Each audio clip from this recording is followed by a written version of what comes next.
So let's go play some Umineko. Yes, sequels detected. I think they're at an acceptable volume level instead of blowing out my fucking ears like the last time.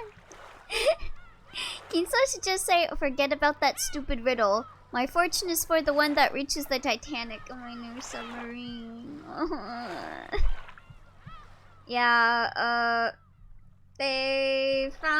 apparently they found the people from the submarine, and to no one's surprise, I imagine, unfortunately, they're dead. So, I mean, yeah, terrible, honestly. Yeah, I think everyone saw it coming. Like, it was really, like, you know, like, the way the submarine was built and stuff, it would be more of a surprise if they were alive by the time they found them. People isn't exactly what I would describe their remains as, not to be morbid, but like, I mean, they're still people at the end of the day. They were born people, so you should still treat them as people. But anyway, let's go play some Umineko. At this time, I began to realize what direction Kirie-san's suspicions were taking us in. Kirie-san was denying that a 19th person existed. Beatrice was one of us 18. In other words, she thought someone we knew well was tricking us. We got an imposter! Now, I'm pretty sure there's just a 19th student lying hidden somewhere in this school. If Beatrice is who she claims, she would surely be the most honored of guests. Also, let me see. Okay, the game looks fine. The most honored of confidants, trusted by grandfather. There's no way grandfather wouldn't give that kind of person a warm reception. She would surely have been ushered into the mansion. Beatrice is Genji! However, we haven't seen anyone like that. Wait a sec. Isn't this line of reasoning a bit too hasty? Sure, no one spotted this person, but that doesn't mean you can't deny the possibility that a 19th person exists, right? Yeah, we're literally on like an abandoned island that like has not been explored very well, so I think it's very easy for there to just be like, I don't know, like a shack somewhere out in the middle of the forest where Beatrice is just chilling out in. Maybe for some reason they landed on the island stealthily and have been hiding ever since. Like, you guys have hardly been outside of the mansion area. Like, you guys are talking as if you know the ins and outs of this island. You guys don't. It's what they call a devil's proof. It's easy to prove that something exists. If this Beatrice appears in front of us all and says hi, then it's settled. But it's impossible to prove that there's no 19th person. Yes. Butlerkin, your way of reasoning isn't bad. In our current situation, there isn't enough information to either accept or deny that a 19th person exists. But if you spin the chessboard around and think that way, we can deny the existence of a 19th person with near certainty. What does that mean? Spin the chessboard around was one of Kirie-san's favorite phrases. Yo, Elio, has someone died yet? Not yet.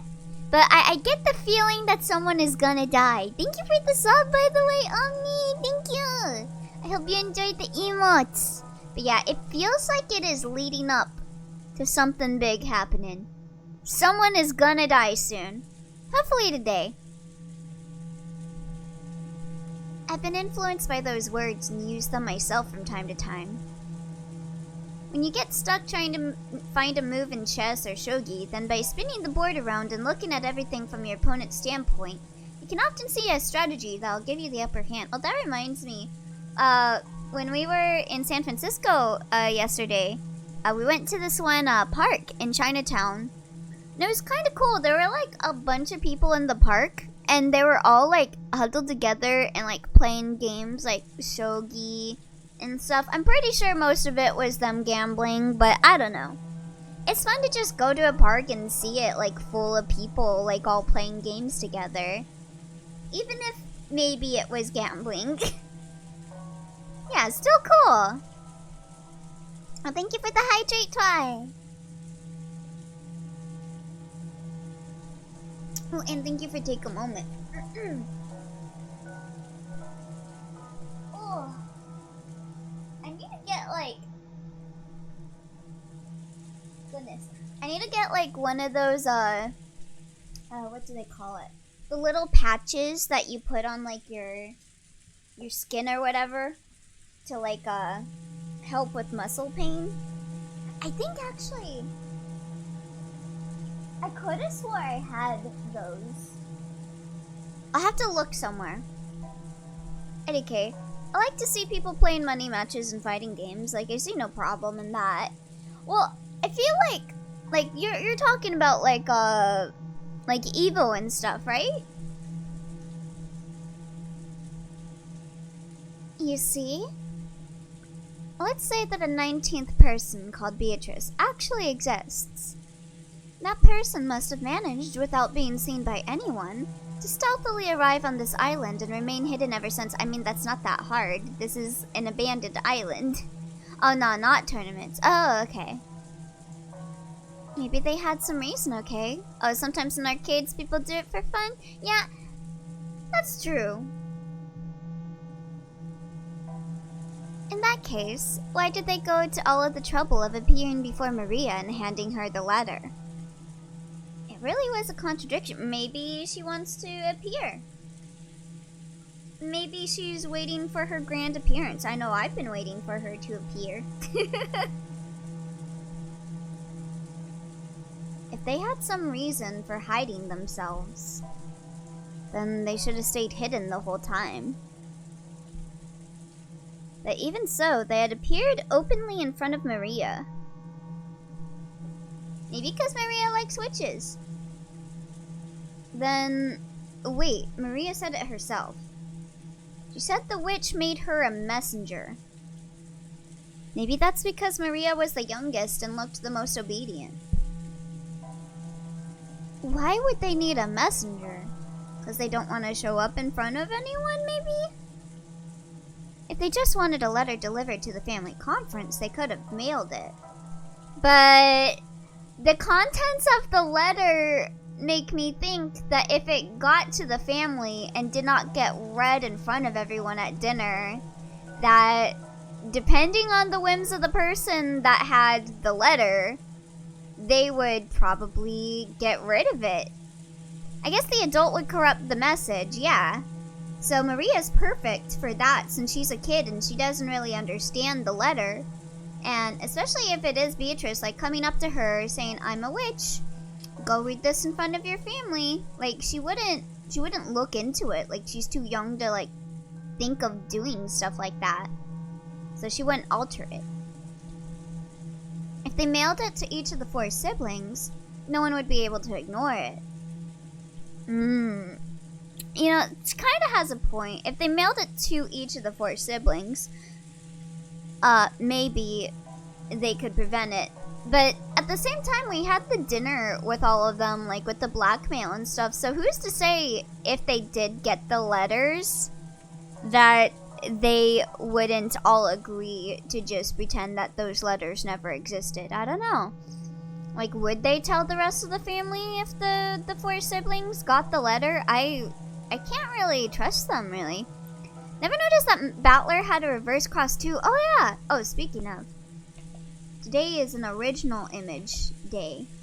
So let's go with the original images. There was no need for this person to carry it themselves and secretly deliver it by hand. Yeah. It does sound pretty weird. I mean, I think it makes total sense to me. In the first place, if Beatrice existed and wanted to make her presence known to everyone, then she could have just openly presented herself to all of us. You say that, but wouldn't... I could see someone trying to kill her because of the clause in the letter. That she'll get all of the gold. So, maybe she doesn't want to appear because of that. I guess she wanted to give everyone an impression by showing off that she was here all along and you won't get to meet her. Yeah. Yeah, I know all of you. Yeah. Despite that, she chose the vague method of appearing through a little girl called Maria-chan and only gave us a vague impression of who she was. Contradiction. How is that a contradiction?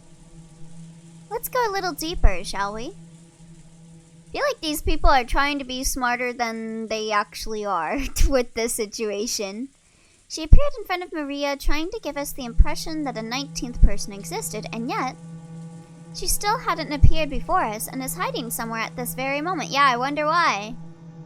Think about those contradictions. You get to keep these things in mind when you spin the chessboard around. In short, if a person wants to leave us with the impression that Beatrice exists as the 19th person, what might their goal be? If this person wanted to hide, then they wouldn't have made their presence known. No, you can still make your presence known while also hiding, guys. Come on. That's literally why she sent a letter. And if they wanted to show themselves, they wouldn't have used the roundabout approach of entrusting someone with a letter. Yeah, there might even be some, some circumstances here where, she can't show up unless something happens or something.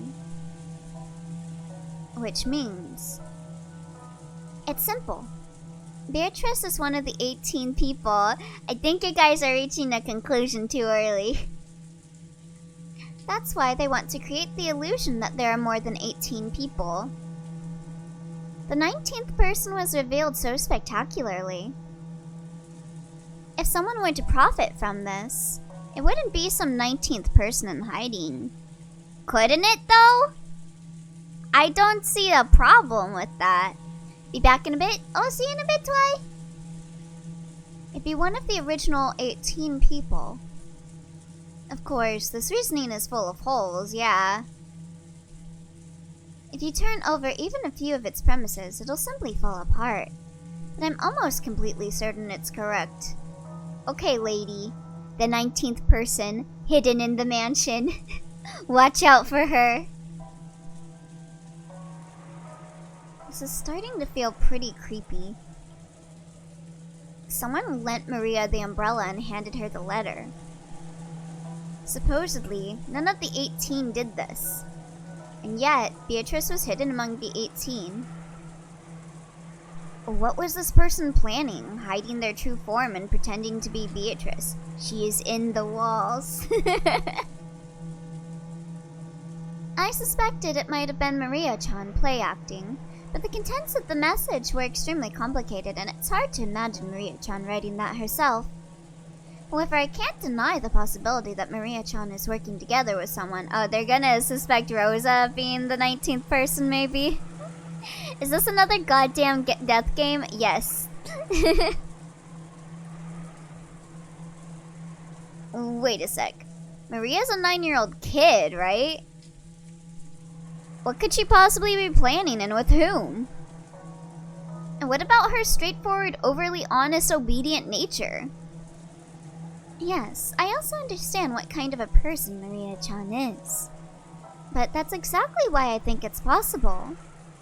That girl's a dreamer who can't help but look up to and blindly accept the existence of witches.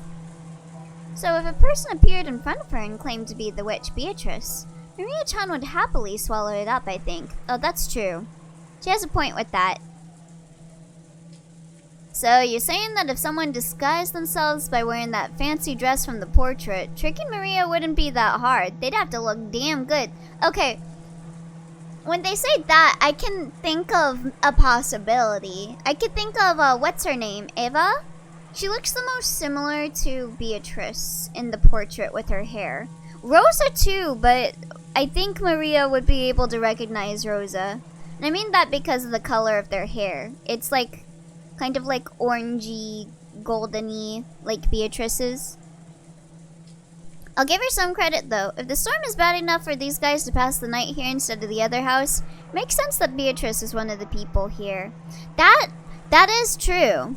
But there's also the thing is that, like, this is a whole island. And these people haven't really explored past the mansions that are right here.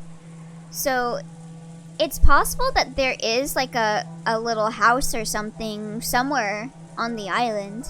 Which is what I was thinking when they're like, oh, it's not possible. But I mean, you guys don't know the island very well. It's like very underdeveloped. Outside of maybe Cross, but... Of course, with that reasoning, all of us women would become the primary suspects. Anyway, who did Maria-chan encounter? Learning the details of that question would be the best key to solving this riddle. But this key has been firmly locked away inside Maria-chan's heart. Everyone denied the existence of the witch without listening to her, barraging her too much with questions about who Beatrice actually was. She probably won't open her heart to the adults now. Yeah, y'all ruined her Santa Claus fantasy. In the dim hall in front of the portrait of Beatrice, Maria was sobbing. No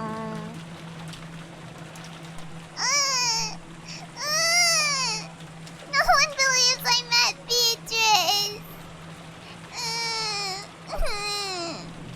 Even though I showed them the letter Beatrice gave, they still don't believe.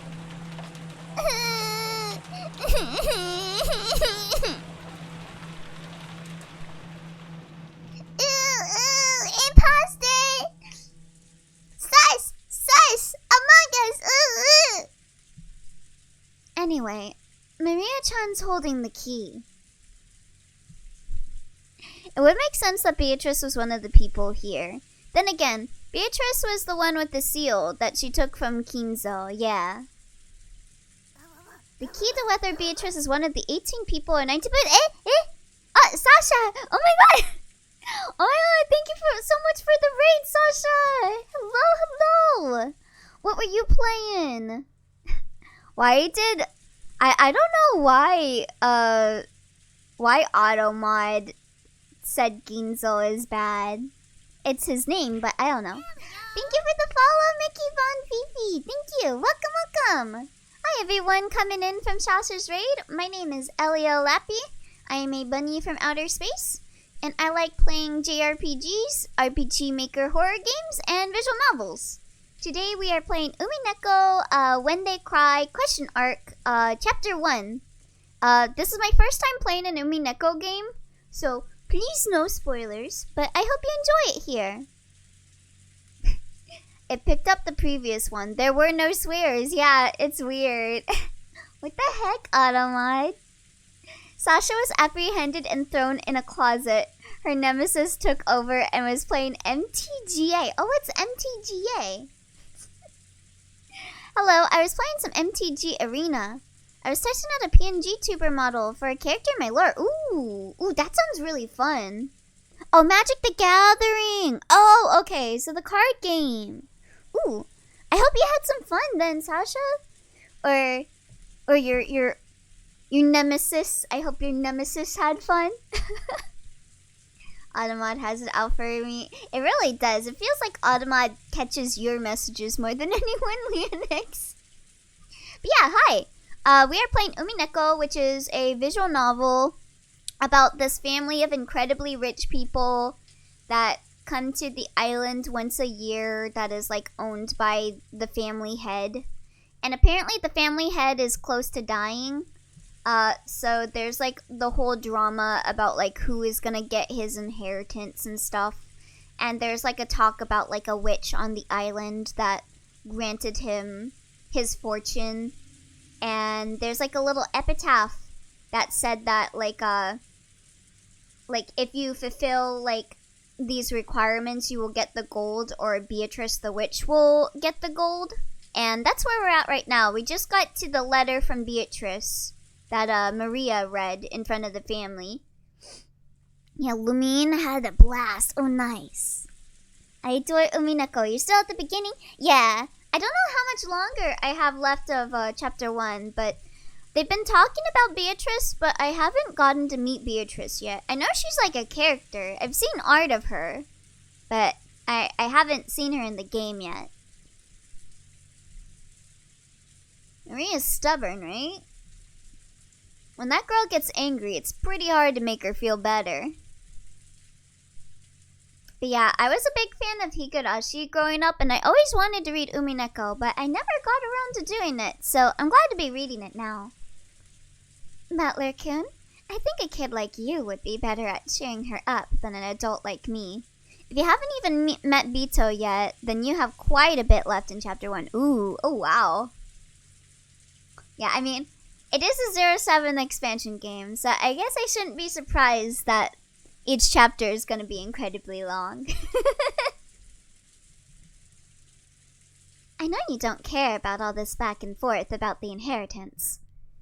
But you don't find this Western Mansion mystery situation exciting?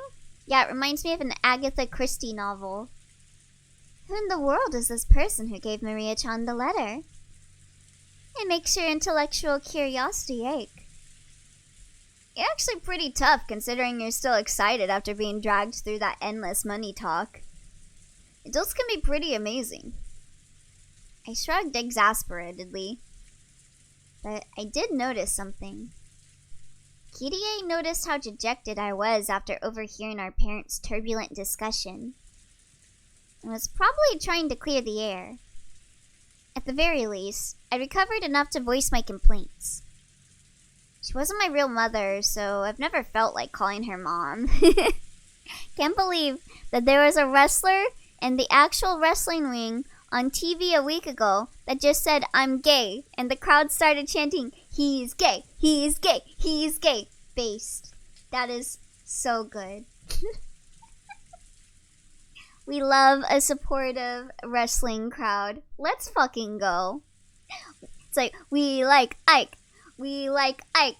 He likes guys. He likes guys. Yeah, that's my kind of sport, says the straight man. Well, hey, you're an ally, so that's good too. But it did make me think she's a real adult. Oh my god, I've never seen Rudolph's original image. What? What? What is wrong with your face? Look at the size of his lips. Hey. Man boob. Oh my god, he does. Look at that titty. Titty's out. But he's still rocking that collar. Also, yes, I love that you're playing the OG. Dot wash. Yeah, I've been switching between original and the Steam ones. So I've never seen Rudolph with the original sprites on. Oh my god. Love his titties. He looks so much more chunkier. Bazonka zonks. Hey, brats. So this is where you were. Kirie, you really took your time fixing your makeup, didn't you? Think I'll make a habit of going out to touch up my makeup, too. Are you gonna start wearing a push-up bra with those man titties, my guy? Oh, thank you for the hydrate, Overtaker. I'm sorry. A woman's makeup takes a long time. So, how has the discussion been without me? I'm sure everything was all peaceful and harmonious. Kirie-san poked the weak spot under my arm with her elbow. We decided to take a break to cool our heads a little. Looks like we'll be at it all night. Makes me want to cry. His way of talking hadn't changed, but he couldn't completely hide his fatigue. I couldn't say I was sympathetic, but he looked pitiful compared to his normal energetic self. Yeah, I mean, Rudolph's kind of an asshole. He's a fucking dick. Still, that rain's just awful. I really don't want to go back to the guest house. Looks like Natsuhi Ne-san set things up so we could spend the night here in the mansion. What'll we do? We don't need to decide until you're done, right? If you run so low in energy that you can't return to our room, then we can take them up on their offer. You're right. We can think about it later. What about you, Battler? If I stayed, I'd just get in the way. I'll be nice and go back over there. I see. Will you go back soon? I don't know. It'd be lonely to head back by myself.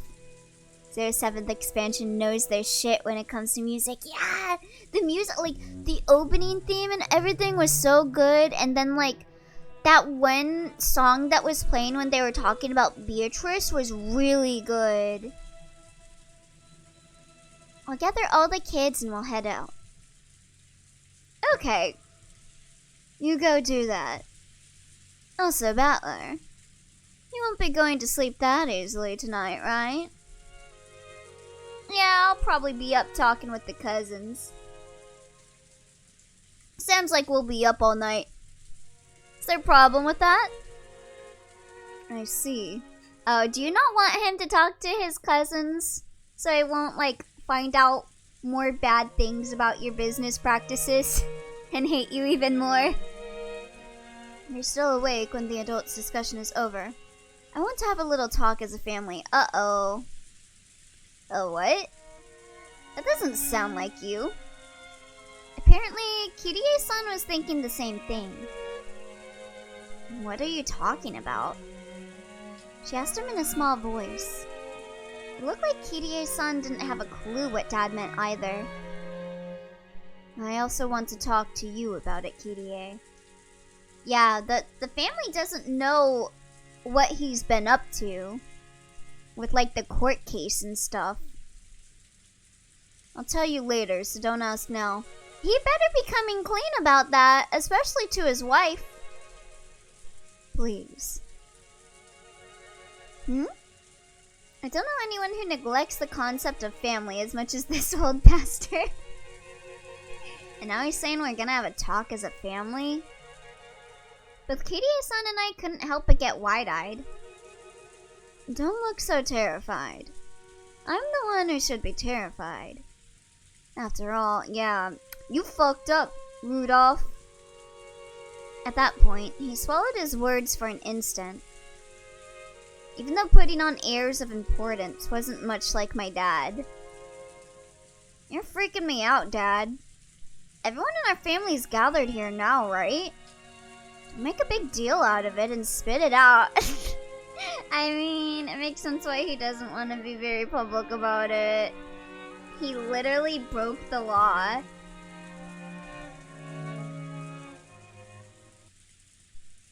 Tonight, I will probably be killed. What?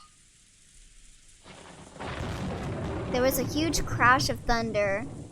Okay, so you're not gonna come out about the court case from America? Okay. Must have been really close. Dad's expression, brightly illuminated by the lightning, was burned into my eyes. He did a little bit of trolling. Dad's face, which always looked so sure of itself, which always wore a taunting expression, was strangely frail in a way I couldn't really explain. He was so worn out that he looked like a different person. Oh, what? What are you talking about? That doesn't sound like you. I agree. What happened? You look so timid all of a sudden. It's not like you. I'm gonna go fix my makeup too. Hey, yo, let's go. Get some nice eyeshadow on. Don't follow me. Do you want my little sparkle lipstick? Dad turned away weakly. After that, only Kirie and I were left, still wide-eyed. What did he say? Tonight, he'll be killed? You don't think that mysterious letter scared him, do you? You have a sparkle lipstick. Yeah, it's like one of those chapsticks that have like a little sparkle in them. I'm back. Welcome back, Twy. I've been watching too many serial murder movies. Kirie Kirie-san didn't answer my light-hearted words and continued to stare at my dad's disappearing back. Butler-kun, when you told Rudolph-san to spill the beans right away, he left without telling us anything. Even though he said he had something to say to both of us, he didn't answer you. Why? Spin the chessboard around. It's time to tip the scales! What do you say? Well, when he said he wanted to talk but then couldn't, that's a contradiction. What? Can you see something by looking from Dad's perspective? Yes, I can see something. He wants to talk about something. Kirie is too smart for Rudolph, I swear. However, he doesn't have the courage to bring it up. So he actually means chase after me, talk to me, and ask me about it yourself. By saying don't follow me, he actually means the opposite. He actually means follow me and force me to answer. Seriously, what a spoiled brat. What a tsundere. What? Can you really call that reasoning? That's ridiculous. Can great private and police detectives deduce the emotions and feelings between men and women? They can't, right? I mean, I guess if they try hard enough, they might. Figuring out the feelings of the opposite sex is an even more advanced art than exposing the tricks in difficult crime cases. Yeah, I can't read. If you ask me, romance novels have much deeper mysteries than masterpiece mystery novels. I see. Is that how it is? I'll stand alongside that spoiled brat. He normally loves to bluff, but tonight he's completely tired out from that heated discussion. I'm a battler with this one. He probably wants someone to lean on at the moment. And responding to that need is the role of his partner. Sounds passionate. Then I'll leave that old bastard in your hands. Yes, leave it to me. I called out to Kirie-san's departing bag. I mean, I would want to talk to him too, just because he said he's literally gonna die. I would be like, what do you mean you're gonna die? Huh? What? I wanted to say thanks. Thanks to you, my gloomy mood has cheered up a lot. That's good. Communication is important. After answering with a wink, Kirie-san followed after Dad. Did you not talk to your dad, Battler? He's gonna fucking die, and we're not gonna know why. Natsuhi could be found in a dimly lit hallway. I just saw this, and I know exactly what the answer would be for you, Elio. What is this? What's a food opinion that will have you like this? Yeah, put me at the stake. Throw the tomatoes at my face. I like pilk. Pilk is good. Now and then, the thunder would crash, but this had no effect on her expression. Is going to be trolled. Yeah, no, it wasn't a thunder cross split attack. Surprisingly. She looked completely worn out. The discussion that had taken place between the relatives in the dining hall was repeating itself inside Natsuhi's mind. Oh, who's my favorite character so far? It is a toss-up between, like, I would say, like, 3 characters right now. I really like Maria, and I feel really bad for her for having such a shitty mom. And I think, like, her personality is just adorable, and I love her. And I like that she's into the occult and witches, too. And then I really like Shannon, too. She's, like, really sweet, and I love maids, and just, like, she puts up with so much shit, and she deserves so much with all the shit that she goes through. And that's kind of how I feel with Kanon, too. Kanon's my 3rd favorite right now, because I really like Kanon. I always tend to like the male characters and stuff that tend to have like that kind of personality. I don't know. I guess I just really like devoted kind of servants in like anime and stuff. So I guess that's kind of why I like Shannon and Canon a lot. Canon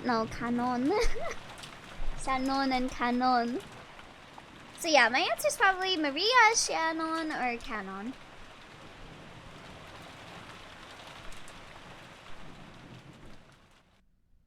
I also kinda like Natsuhi, but I also kinda don't because of how she treats Shannon.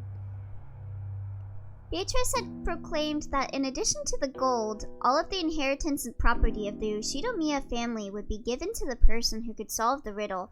Ooh, it's the song again. Oh, bop chat. Hold on. Let me move down here. What one was it? Was it this one? Let me see, was it? No, not that one. That's my Pilk one. Which one was it? I forgot what the toggle was for this model. Oh my god. Hold on.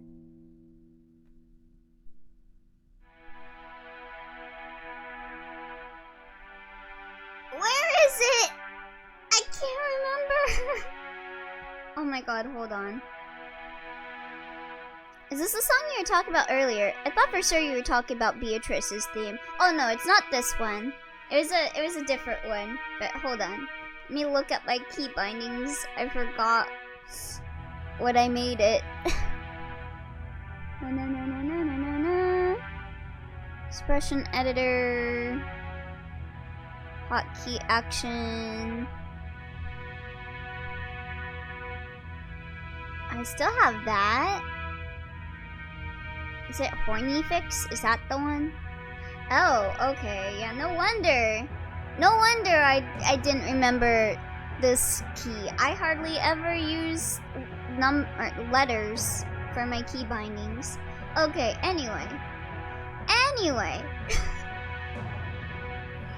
It is time to bonk you, chat. Cause Twi wants me to bonk you. Chat deserves to be bopped for fake reading a Thunderclaw split attack. Bonk me if you stinky. Okay. No. No. No. No. Heh. Oi. Timid. Anyway. Boom, boom, boom, boom, boom.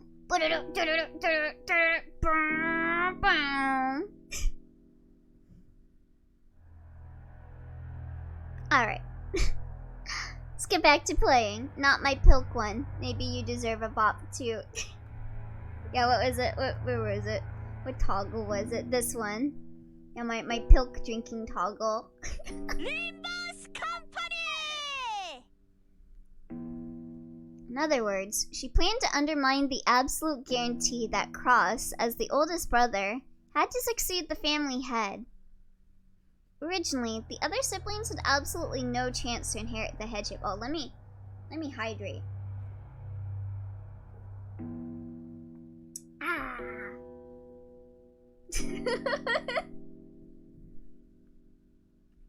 To them, this proposal by Beatrice was extremely desirable. It was obvious that they would accept it. Also, is my bunk working? Let me see. Okay, yeah, it's still working. There's no need to play some clumsy detective game. Natsuhi knew that this so-called 19th person, Beatrice, couldn't exist. Are you sure about that? I don't know. She might exist. She might be a witch. Naturally, Beatrice was nothing more than a fictional character used to pass a message that Kinzo had written himself. Next you're gonna say Santa Claus doesn't exist. Come on now. As proof, Kinzo had remained stubbornly neutral as to that letter's authenticity. He was completely ignoring these reckless claims that he couldn't be able to ignore. that he had given up the head's ring. In short, Kinzo had wordlessly admitted that the letter held his own message. Most likely, one of the servants had given Maria the letter. Kinzo had probably worked out an elaborate plan where the dress from the portrait would be prepared. And someone, probably Shannon, would be made to wear it and deliver the letter in the umbrella. Uh-oh. Uh-oh. I just got, like, a thought. Please don't let my thought be correct. Thank you for the hydrate. Oh. Are they gonna... Ooh. Beatrice does not exist. I'll make a scene Maria style. Thank you for the take a moment. Let me just get my heating pad on my stretch. That makes no sense. Kinzo cares so little about Maria. He would not know so much about her. Yeah, they said that he doesn't like Maria. So, like, why would he involve her in this? I mean, I guess maybe because she's young, she's, like, easier to manipulate, sure, but I don't know. But anyway, the thought that just came to my head is, so I'm gonna assume most of the family is gonna come to the same conclusion, that it had to have been a servant. And there's only 2 female servants, so that's Kumasawa Bad-san and Shannon. And it's a little harder for Kumasawa Bad-san to look like the portrait than Shannon. So I'm gonna assume people are gonna think Shannon is Beatrice, or the 19th person as they put it, and they'll probably kill her, is gonna be my guess. Someone's gonna kill Shannon. I hope I'm wrong about that. By doing that, he can make it seem like the witch from the portrait actually existed. No, if anything, that alone was proof that Kinzo was behind all this. He would not have the knowledge to come up with that plan. Yeah, like, Kinzo is thoroughly in, like, his, like, witchcraft world. So, like, we already kind of know that Kinzo isn't, like, doing this elaborate plan. And I think witches really do exist in this universe. But, like, these people are grounded in reality, so they're trying to find, like, a more realistic... Also, hold on. Let me mute myself for a second.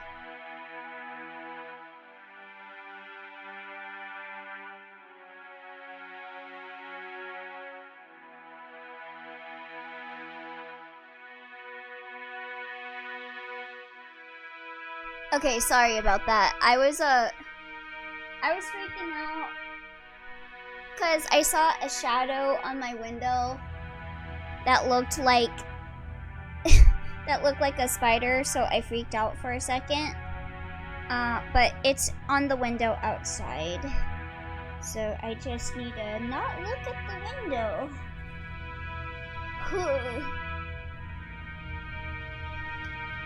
Fun fact, if you ever watch the anime, when Kinzo says Beatrice's name, he says it with the correct Italian pronunciation. Ooh. How do you pronounce it? Beatrice? Or like... I don't actually know how to say Beatrice. No, if anything, that alone was proof that Kinzo was behind all this. In that case, it was the same as Kinzo trying to butt in on the siblings' private discussion. Beatrice? Almost like that, but at the end, is like Shay. Beatrice? Like that? Then Kinzo, by announcing that he'd give everything to the person who solved the riddle, could weaken Krause's overwhelming advantage. Oh, hard sh. Not like sh. Oh, okay. Beatrice.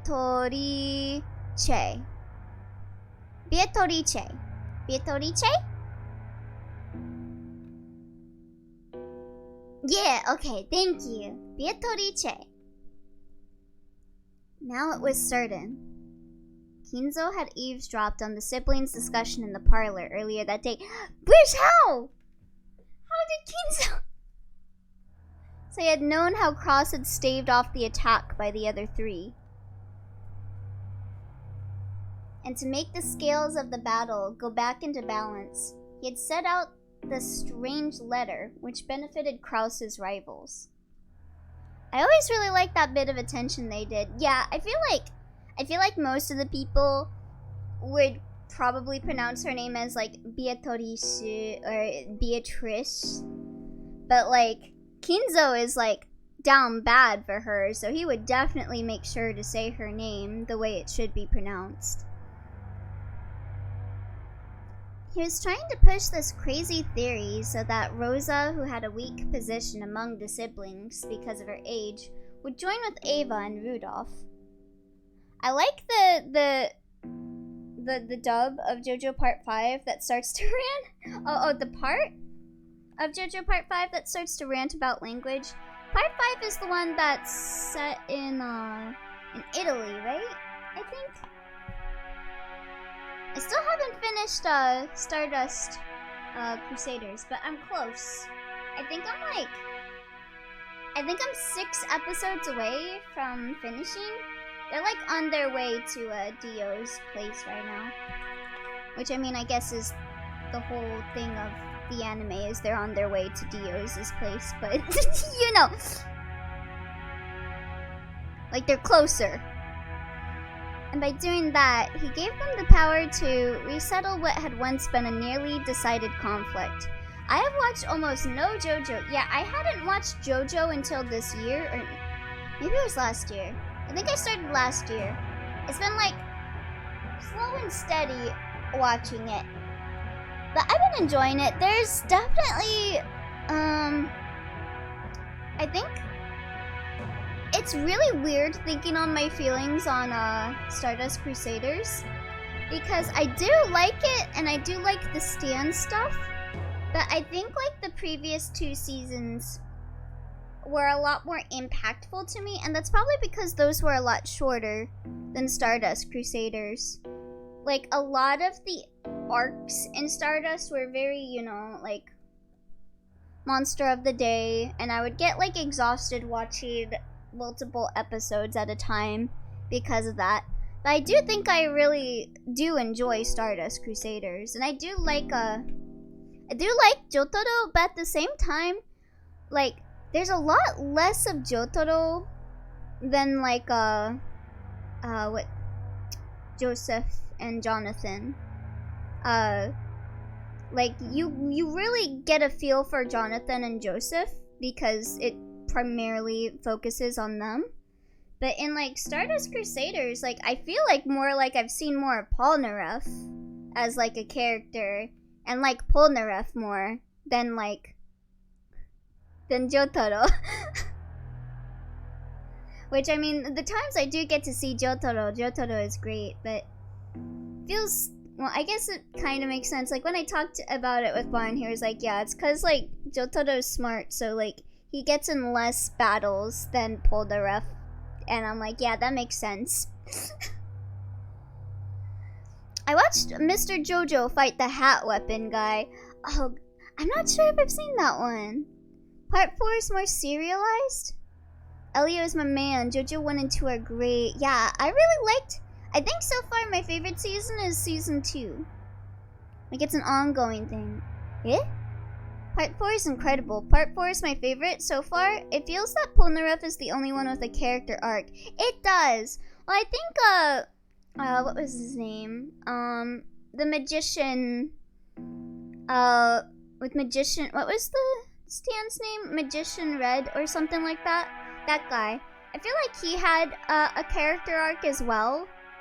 But, like, a lot of the time, like, we haven't seen, like, where I am at. Yeah, Abdul. Yeah, him. I feel like he had a good arc, too. Not as good as Polnareff's, but pretty good. But, like, what's his name? The guy with Emerald Splash? like, he hasn't been in the anime for a long time of me watching it. Like, he's been in the hospital. And I know they kind of did the same thing with Abdul, too. But, like, Abdul came back and he's been, you know, in the episodes again. But I haven't seen much of the other guy, and I did like what I saw of him, but Polnareff and Joseph are the second most important ones, yeah. I was like, I wonder how far I got into the anime and looked it up, and Robert E.O. Speedwagon, hat weapon guy. Oh, you were talking about Speedwagon. Oh, okay, him. I forgot that he had like the little blades in his hat. Dio from part 3 is the best Dio in my opinion, though. I haven't seen much of Dio, but every time he shows up, I'm like, damn. But yeah, Kakyoin, yeah. I do like Kakyoin, but he hasn't been in a lot of episodes in a while from what I'm watching. I think he's gonna show up in the next episode that I'm gonna watch. So I'm excited for that, but yeah. I don't know. Part 3, I'm torn on my opinion on part 3. I don't know whether I like it or I dislike it. I'm just like in the middle grounds for it. As in curiosity or simping. I'm just curious. I'm not a Kakyoin simp. Yeah, Kakyoin. Little. If it's simping, aren't you just simping for Jonathan? No. Did I even simp for anyone in season 3? I know I simped for Cars in season 2. And maybe that's why season 2 especially sticks out to me. I liked the antagonist of season 2. Of Fighting Tendency. I liked the antagonist of that one. Like, I understood him. I was like, yeah, you right, bro. You totally right. Completely right. Monarchy, I bow down to you. King. Anyway.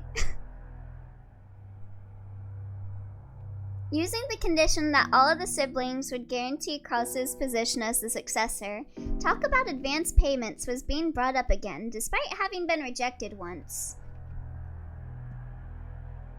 Of course, even without the story about the hidden gold, the Yoshida family's store of wealth was vast. The store of wealth alone was more than enough. Part 3 has a really fun ending, but if you watch it, it has so much filler. Yeah, like, the idea of stands are really fun, and there were definitely a lot of fights I really enjoyed. Like, I really enjoyed the fight that Joseph had. Okay, there's one character I sent for. I enjoyed the fight that Joseph had with the lady that had the magnetism power. I was simping for her. I forgot that I was simping for her. But yeah, I liked that fight. That fight was really fun. The way, like, the magnetism and stuff worked. The, like, age regression shit with Polnareff wasn't as fun. I was, like, sitting there being like, I don't like this guy. But, like, I did feel for the lady that was looking after Polnareff in that episode. Yeah, that episode was great. That episode was so good. Remember when they were having gay sex? I remember! I was laughing so hard when they were stuck together. I was screaming. I was in a call with Barn. Like, we've been watching it together, and I was in a call with Barn, and when we got to that part, I was just howling with laughter. That episode was so good. And, like, the old lady that, like, got a crush on Joseph, too. That episode was so good. But yeah, the sun episode. That sun episode, yeah. Bruh, really did not like that episode. I did skip some episodes though, just to let you guys know. I just got like summaries on some of the episodes from Barn. Like I did not see the episode. I did not see a few episodes with the dog, with his stand, fighting, and I just got summaries from Barn. Yeah, Barn has me skip episodes with animal death and stuff in it, or he will warn me for stuff. So yeah, there were a few episodes that he was like, yeah, it's probably best that we just don't watch this, and I just give you a summary, and I'm like, yeah, that's cool. Yeah, that's fair, yeah. Uncancel Elio Lappy. Thank you. But yeah, I did skip some episodes, but they were mostly episodes that had like animal death, like there was apparently some Dream World one where they got all like stuck in like a dream or whatever. We skipped that one. I just got a summary from Barn for that, and I skipped some fights with the dog. I love the dog, by the way. He's really good. Anyway, sorry I got off on a tangent talking about JoJo. Even if the hidden gold was buried forever, along with Kinzo's death, there would be more than enough to satisfy.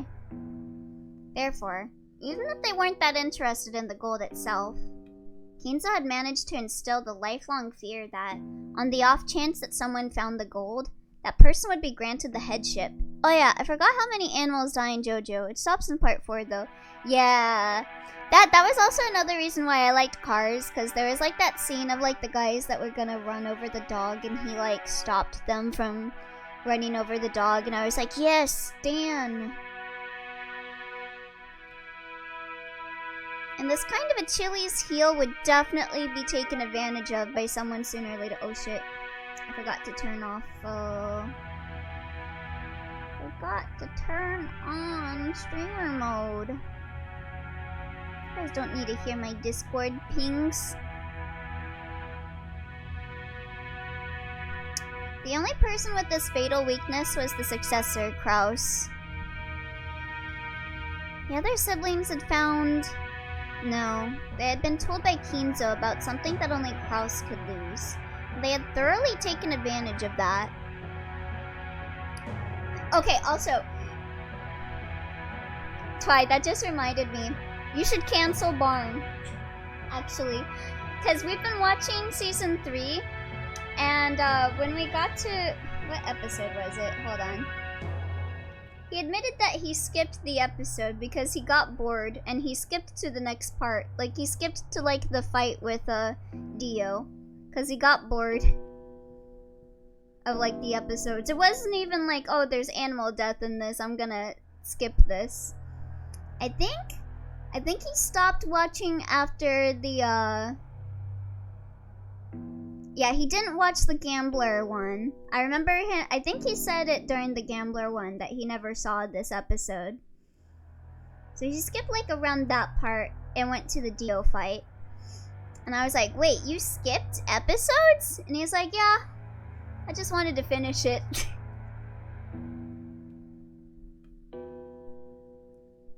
Natsuhi, as Kraus's only ally in his painful position, and as his wife, wanted to fight alongside him. She kept trying to explain to him that the existence of the gold itself was a farce and that there was no need for him to compromise. How could Barn do that? His episode was so good, yeah. I remember when we were watching the Gambler episode, I was like, damn, this guy is crazy. And then, like, I was, like, talking about theories while we were watching, like, what was gonna happen. And he's like, I don't know what happens. And then I'm like, wait, how do you not know what happens? Didn't you watch this? And he's like, no, I skipped it.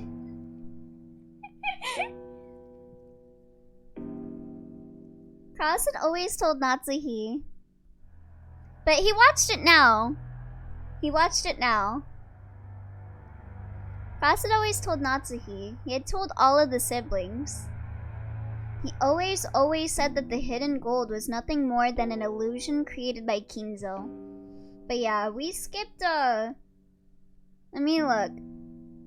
Yeah, I watched Darby, I watched Whole Horse and Blingle. We skipped the Guardian of Hell Pet Shop. He just gave me a summary for that.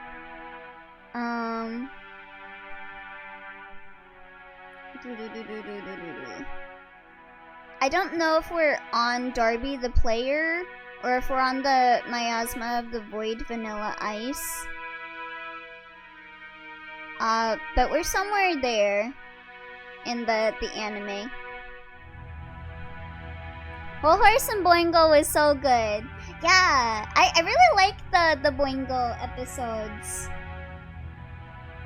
Elio trying to pit me against Barn. That will not work, Bun. It won't work. When I saw it with a friend, I did call out how Jotaro would beat the bad guy like my first time. The nose command grab. Yeah, I really liked the Boingo episodes because it was like, we gotta follow what is written in this. And then they like deviate a little bit, and then like the stuff in the writing still comes true, of course, and they think that it's a good thing, but it does not.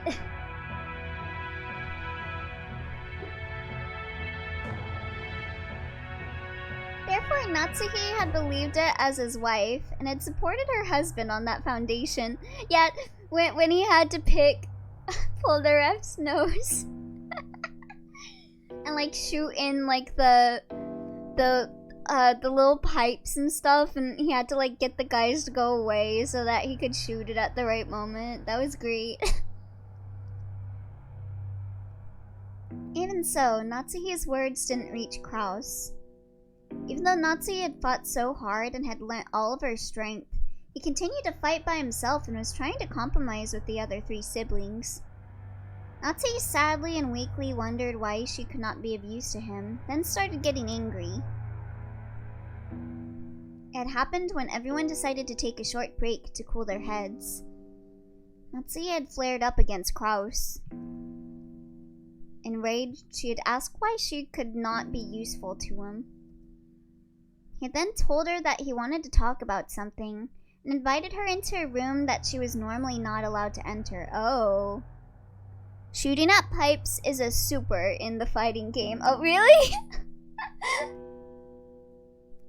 That room had been sealed with a heavy-looking padlock, and just looking at it had given her an uncomfortable feeling.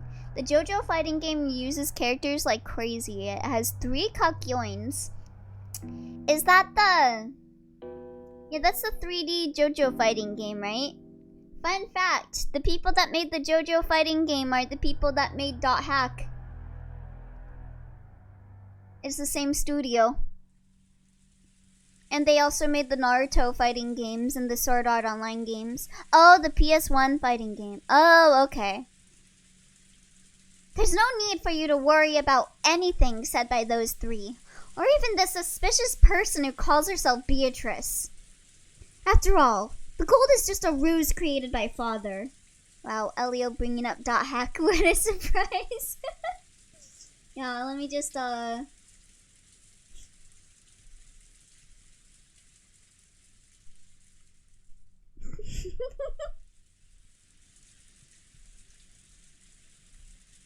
There's no way something like that could be found. Your position as the successor is a solid fact. What are you afraid of? Kraus removed the padlock on the door. He then motioned for Natsuhi to enter. Enter. What is this? There's something I want you to see. I've never shown you this before. Eh? Natsuhi timidly opened the door with a dubious expression on her face. It was pitch black. She searched for a switch to turn on the lights, but since this was her first time in the room, she didn't know where it was. Kraus entered behind her, pushing her in, and when he closed the door before turning on the lights, the two were swallowed up by the darkness. Only the sound of Kraus locking the door rang out through the dark. What are you doing? The lights! I am turning them on now. Wait. Just as he said, when Kraus pushed the switch on the wall, a flickering light turned on and lit up the room. I can see him in his room with a Pepe Salvia wall connected to CC2, and he uses it for reference to talk anytime about Dot Hack every chance he has.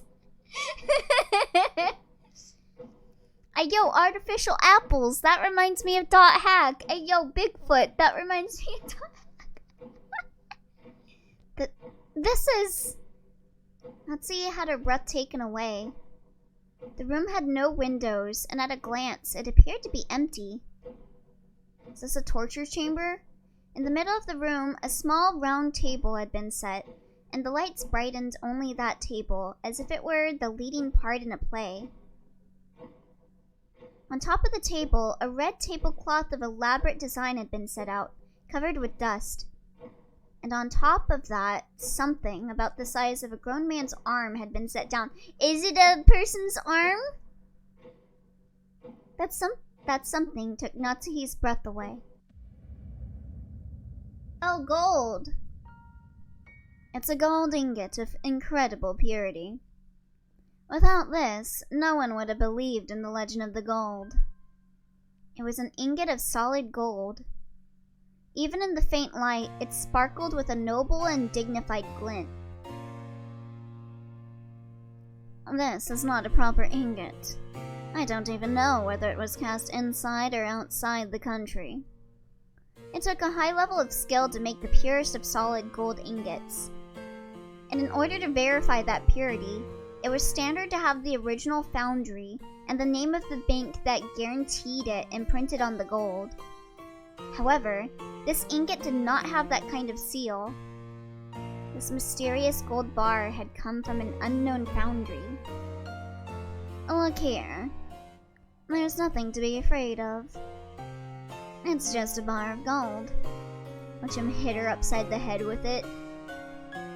Natsuhi, following Cross's words, timidly approached the ingot. Right there. Cross pointed at the surface of the ingot. Natsuhi concentrated on that section. Right there was the thin imprint of the one-winged eagle crest. Natsuhi's breath was taken away once again. That's right. This is the legendary ingot that Father said he received from the witch, that the president of Marisu witnessed and was allowed to select at random to take back with him. That gained the trust of the fixers in the business world. I had to use all possible means to find it. I found it before the other siblings could. How could... Then, the legend of Father's gold is... It actually exists. The gold that Oshiromiya Kinzo received from Beatrice actually exists. Impossible! So, it really does exist! Natsuhi was shocked. Cross had always said that Kinzo's gold was just a fabrication. So, she had believed it as his wife. However, the reality was different.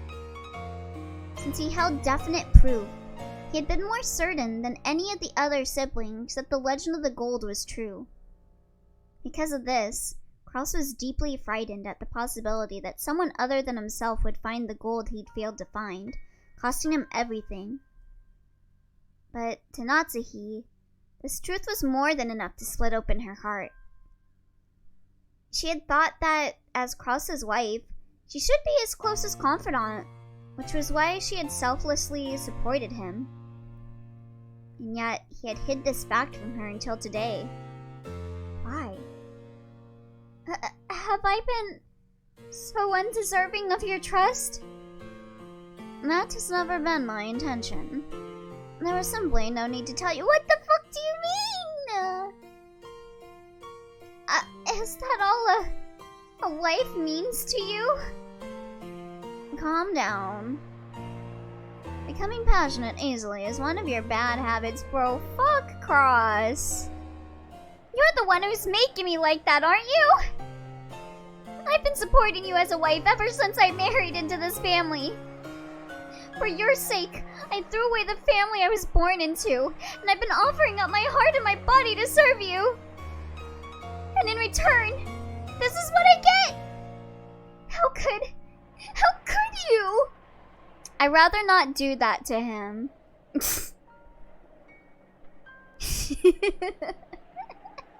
Yeah, don't want to have another Shidomiya family heir. Kraus grimaced, looking annoyed. Oh, whoa. Hold on, that's my therapist.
Sorry about that. That was my therapist.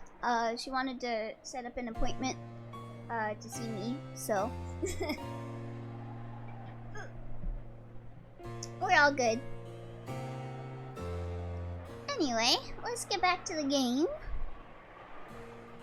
His expression effectively communicated how much he disliked this part of Natsuhi, even if he didn't say it out loud. Yo, fuck! Bruh!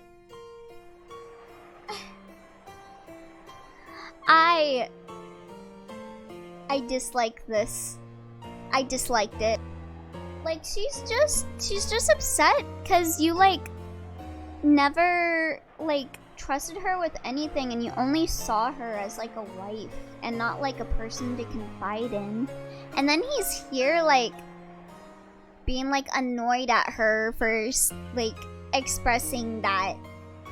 This dude's a shitty husband. Dang, I'm jealous. I wish I could call to set up an appointment with Elio. Yeah, I can squeeze you in for tomorrow, Twy.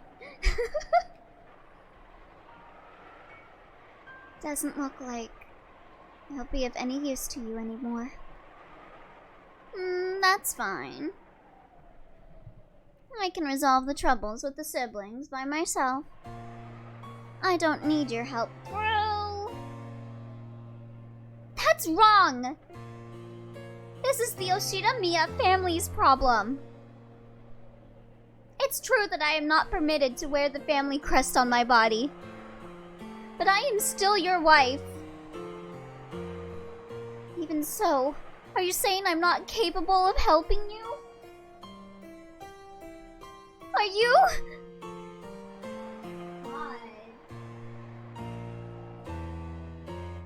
I especially wouldn't want to risk getting you involved. Why not? If she wants to, maybe he's trying to care about her in his own way, but right now it's not looking like that is the reason.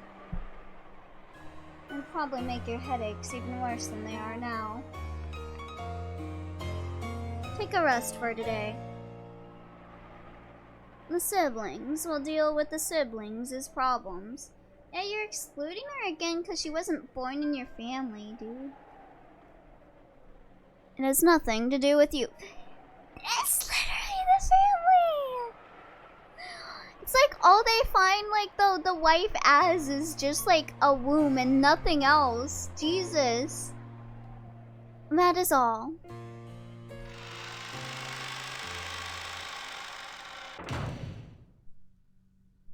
God. A dull headache tormented Natsuhi. No matter what medicine she took, no matter what scent she burned, it wouldn't heal. In fact, simply wandering alone through the dark corridors and listening to the sounds of the rain seemed to be a better cure. And I may be Natsuhi, but I was never Oshido-miya Natsuhi. I've been despised and treated as a borrowed womb, and insulted when I couldn't even fill that role. Even so, I have tried to properly perform my duties as a wife, but now, even my husband has rejected me. God, this is so misogynistic. I've done my best raising my daughter, as if it were the last job left to me. However, I've had no release for my anger and sadness, and they caused me to subconsciously strain that relationship too. Because I've been excessively strict in Jessica's education, she dislikes me thoroughly.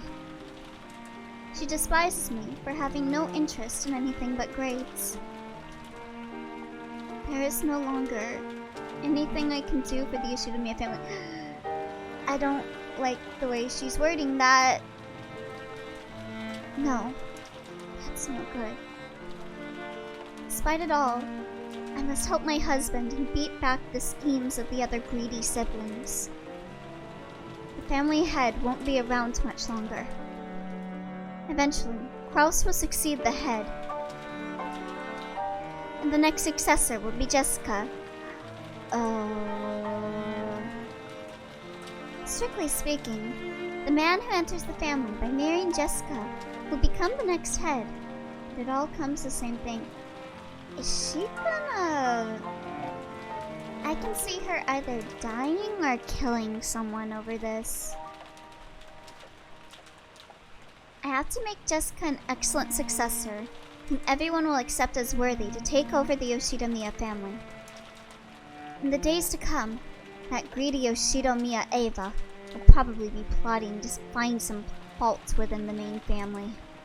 And if all goes as she plans, Jessica will be dragged down from the succession, with George set up in her place. It is regrettable, but George is a man, and even more, has matured as a person. Compared to Jessica, who is right in the middle of her rebellious period, and whose grades are slightly below average, it can be seen at a glance who is more fit to succeed the head. Oh, thank you for the hydrate, Twy! Thank you for taking a moment.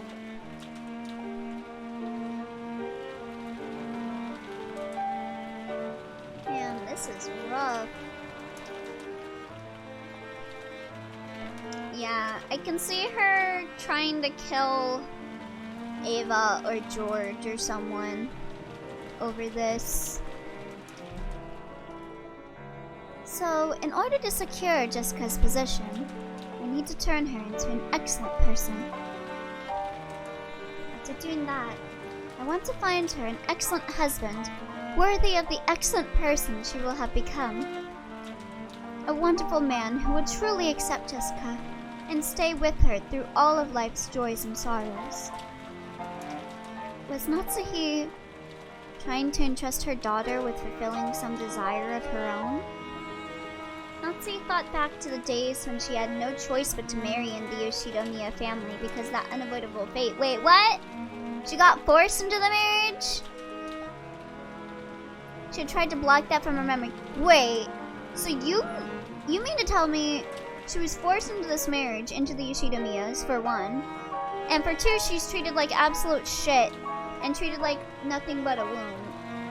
Yeah, no wonder she's fucked up and has anger problems. No wonder!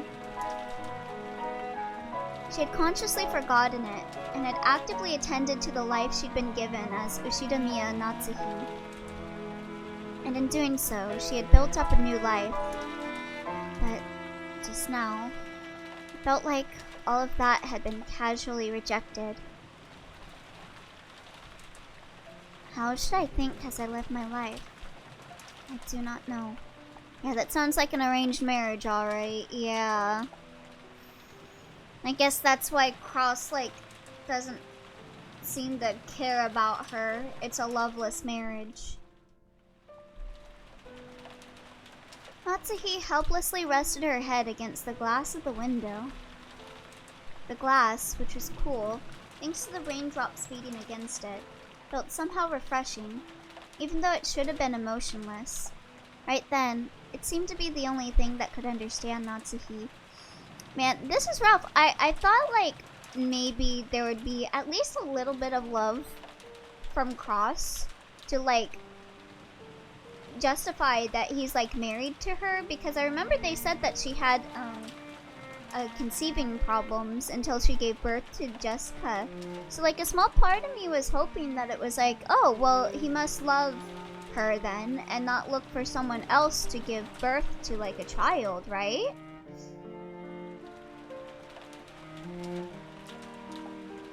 This sucks. At that point, even if someone had appeared, Natsuhi didn't intend to pay any attention to them. But she did pay attention. Loveless? Can relate. Marriage? Can't relate. Because it was her beloved daughter.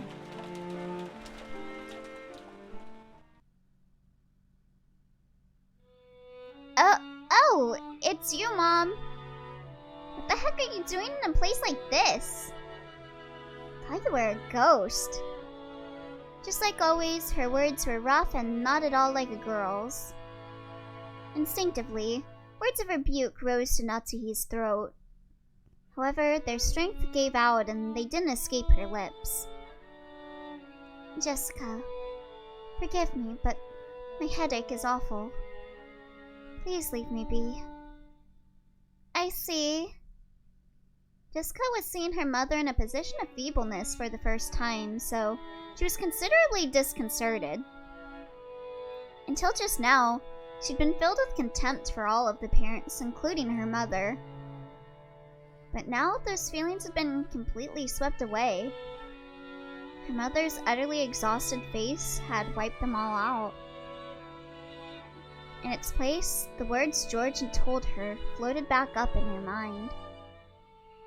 My parents are doing their best in their own way. And because their families are counting on them, they can't afford to keep everything pleasant and have a heavy responsibility to fight. Maybe her mother had been standing around in this dimly lit hallway because no one had tried to understand that part of her. Yeah, that really is why she's here. Jessica hated her mother. Understandable, honestly. So, she had no intention of speaking kindly to Natsuhi just because she was looking a bit frail. I want people to understand when I talk about, like, hating these characters and stuff, I actually really do like these characters. I like that they feel like real people. I'm like, yeah, there are definitely more characters that I like and that I can maybe find a bit more justifiably good right now. But, like, I like how kind of all these characters actually feel like someone that would exist, you know? They're complex. So when she attempted to speak kindly to her mother anyway, she had to clench her fists and gather up the words from deep in her heart. Liking as a human and liking as a character are not the same, yeah. Yeah, like if I met like these people IRL, I would absolutely not want to talk to them. But as a character, I enjoy them. It sounds like you really got your hands full with that meeting thing. It has nothing to do with you. Please go somewhere else. I know like a lot of like media and stuff tries to have like characters be not too unlikable. Like they'll definitely want to give like flaws and stuff because they don't want to make like a Mary Sue character.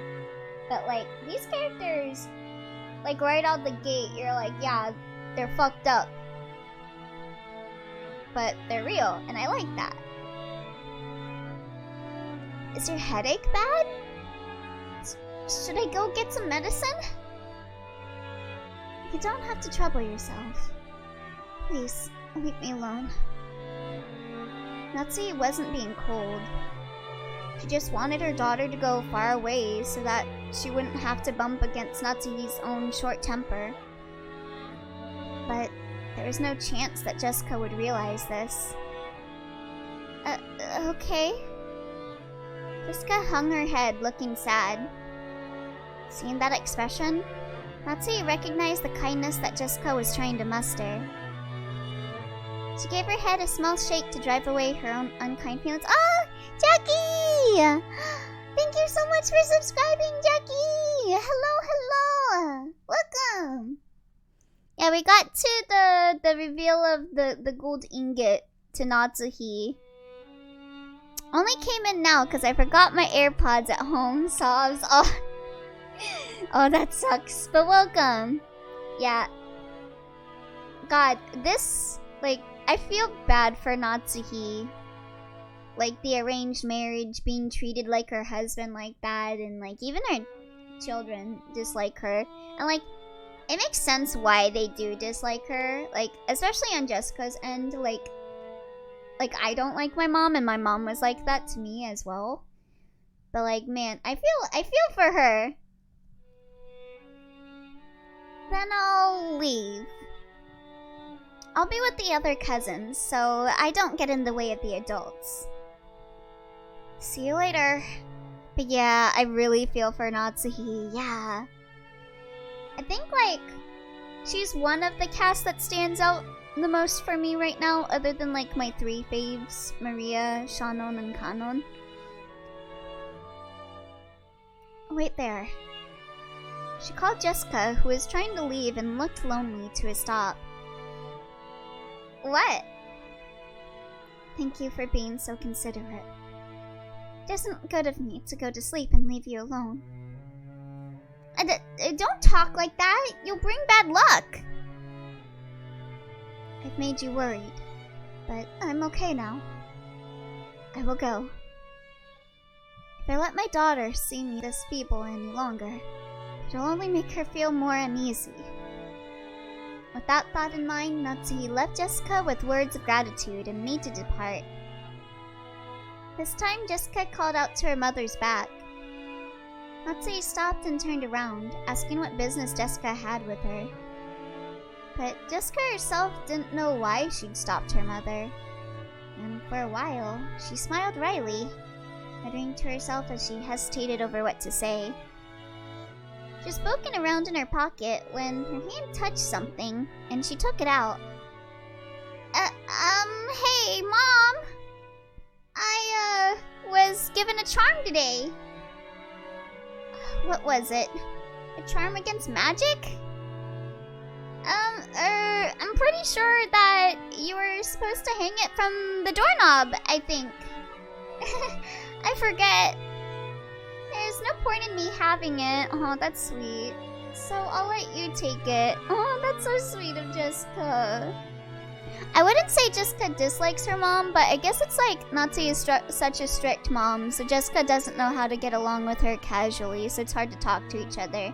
Yeah, there's like a lot of pressure on Jessica from her mom, especially to get like good grades, and like I definitely know like Natsuhi is doing it because she doesn't want Jessica to wind up like her, but like the pressure that she's putting on Jessica is like not good.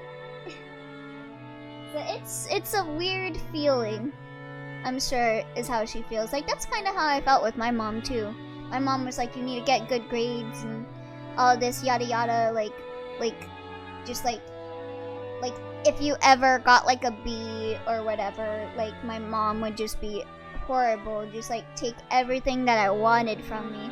If I ever got, like, a B in school, she would, like, take my stuff away, make me be unable to leave the house, see my friends and stuff like that, and it's like, it's just a B, but like, these parents, like, they do it out of a, like, I think some of them are definitely like projecting onto the child, and I think Natsuhi is doing that with Jessica a bit here, because she wants Jessica to not wind up like her, and is kind of like living through Jessica at this point. Like, I think she said earlier, she said like, her life didn't have any other meaning than to, like, keep raising Jessica. Yeah, it's well-intentioned but very misplaced. Yeah, you can tell that there's love in what Natsuhi is doing because she really loves Jessica, but she's doing it in a way that's suffocating Jessica. So, that's... It's bittersweet. It was the scorpion charm that Maria had given her on the beach. Although she'd heard of its various effects from Maria, Jessica's mind had gone blank, and she was just barely able to say even that much. Jessica, thinking that her mother probably wouldn't accept it anyway, immediately drew back the hand she had stuck out, grasping the charm. So, when Natsuhi came back to take it, she was extremely shocked. My own relationship with my mom is pretty similar as well, so I definitely relate. Yeah, it's rough. It is rough. Like, there's like that part inside of you that like hates your parent, but also loves your parent. It's rough. What is this? Some kind of prized toy? Well, I think it's something like that. I guess you wouldn't really expect a charm that looks like a toy to do anything. But her mother took the charm from where she grasped it in her hand. Thank you. I'll take good care of it. Sometime soon, in exchange, why don't I give you a charm that was important to me when I was a child? Oh. I'm getting really bad vibes. Like, not from what she's saying, but I'm getting bad vibes that something terrible is gonna happen to Natsuhi. Or Natsuhi is gonna do something bad. that's why I gave it to you. Like, I don't think she's gonna do anything bad to Jessica. I have this feeling Natsuhi is gonna either die or kill someone for Jessica. I mean, everyone is going to die. I mean, that's true. But I like theorizing. But, well, if you really say so. Or so the riddle says, yeah. There's a mystery we gotta work out. Then I will leave for now. My headache is awful. Try not to stay up too late. Sure. Natsuhi put the charm in her pocket and turned away. She then disappeared into the dark hall.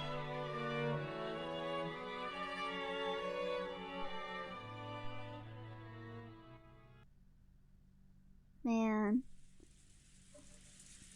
It seems the weather will be like this all day tomorrow, after all. Dang, this makes the good weather we had earlier feel like a lie. George, Aniki, and I were killing time in front of the parlor television. At that point, Jessica returned. Her face was still blank, but it looked like she'd calmed down a little since we'd last seen her. Is Maria still in front of the portrait? Nope. She just came back, and she's sleeping over there on the sofa. It's getting pretty late for her, after all.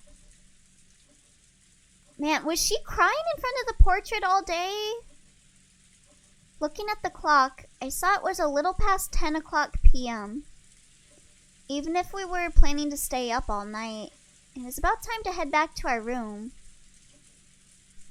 Well, my mom did have a room prepared for us in the mansion.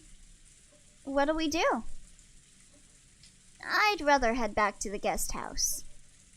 Going by what we saw of our parents, I think it'd be better if we weren't in the mansion. I agree.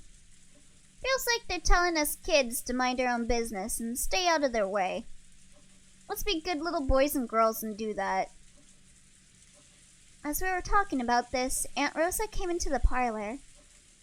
She was looking all over restlessly, probably trying to find Maria. Aunt Rosa, if you're looking for Maria, she's over there on the sofa. Thank you. My, she's out cold. We must move her to her bed. If you'd like, I'll carry her over to her bed. Thanks, that would be wonderful.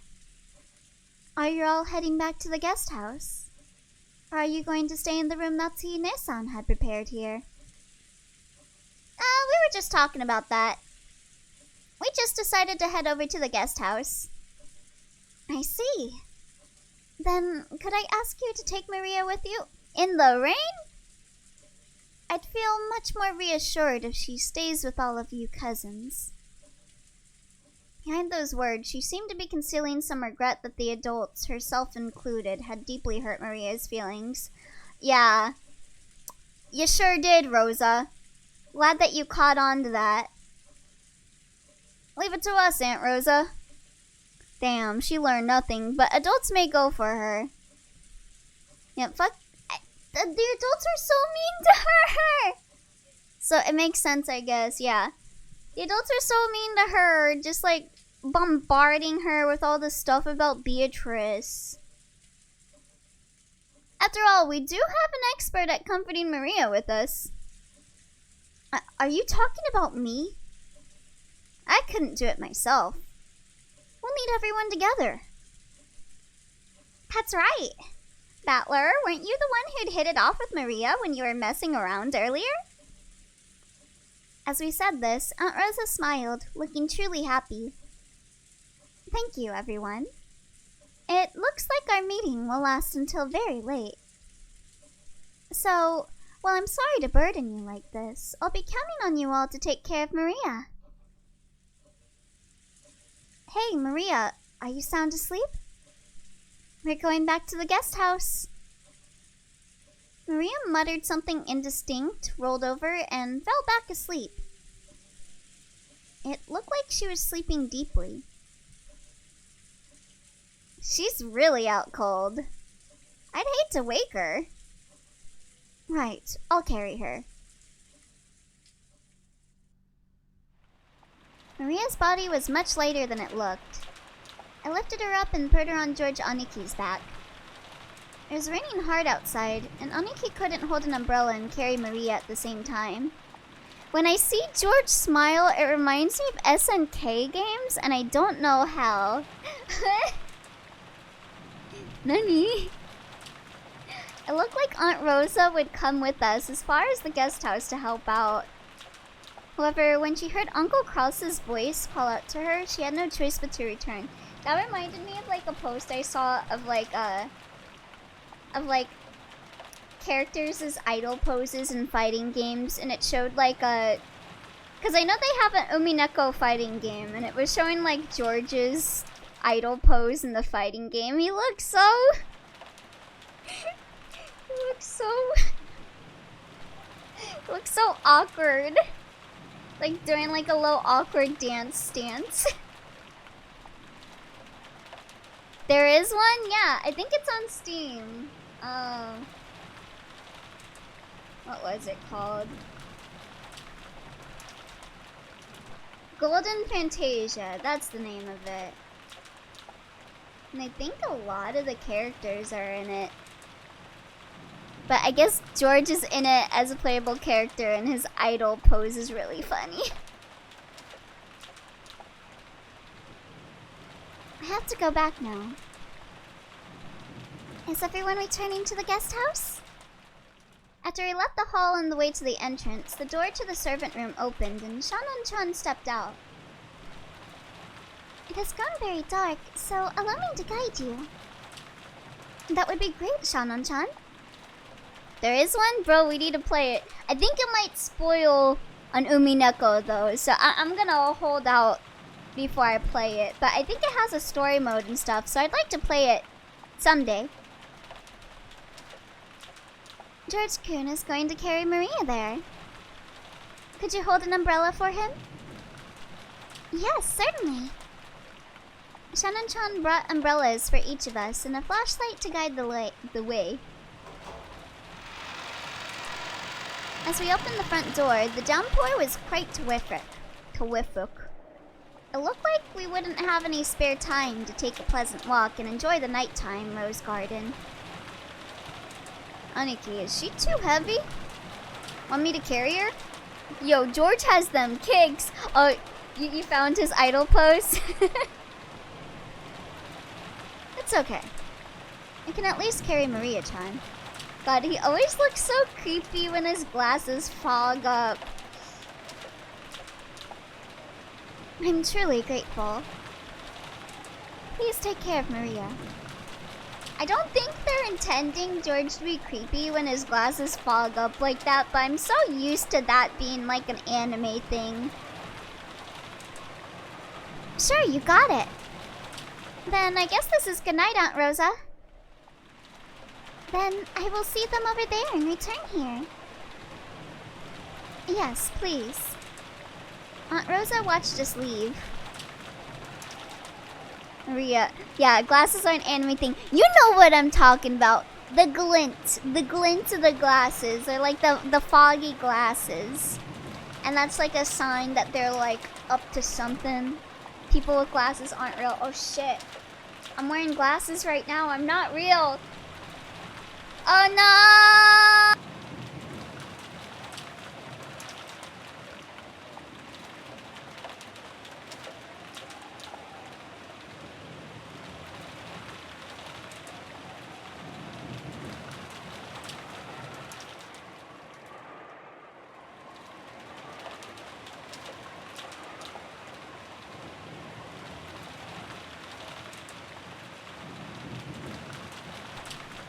Thanks for the hydrate. He's gone. Wait, what am I doing? Was it all just a dream? I thought I was watching something, but I guess not. Why was I here again? God, that's just reminded me of the fucking Your Time to Shine stream. When Shin died.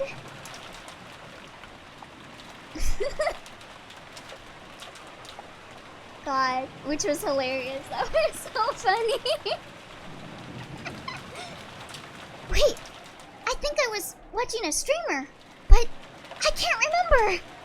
I can't wait for the next year Time to Shine update. Me neither. I need to play as my bro. I'm so pumped up for that one. Mia, I'm sorry for everything. Rosa's mumbling voice didn't reach the person in question, nor any of the kids, but disappeared beneath the sound of the rain.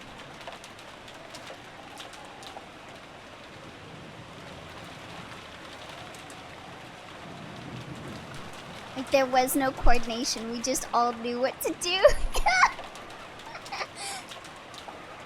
After cutting through the rainy rose garden, we arrived at the guest house. If only I'd applied for the position of Maria Carrier. Then I wouldn't have gotten a chance. Then I would have gotten a chance to have Shannon-chan's huge boobs rubbing all over my arm. God, can you stop? It's time to stop. That's not why I did it. It's a misunderstanding. I thought that if I didn't walk like this, George-sama would get all wet. Come on, quit babbling and go in. God damn it, Battler. I just came home. Can you chill? It was such a nice Umineko stream, but then Battler had to go and say that. After being urged on by Jessica, we folded up our umbrellas and went into the guest house. Has anyone gotten their clothes wet? I can bring some towels if you want. You don't need to worry about us that much. Thanks, Shannon-chan. Ah, that's right. We were planning to play cards or something. Cannot wait for the answer arcs, LMAO.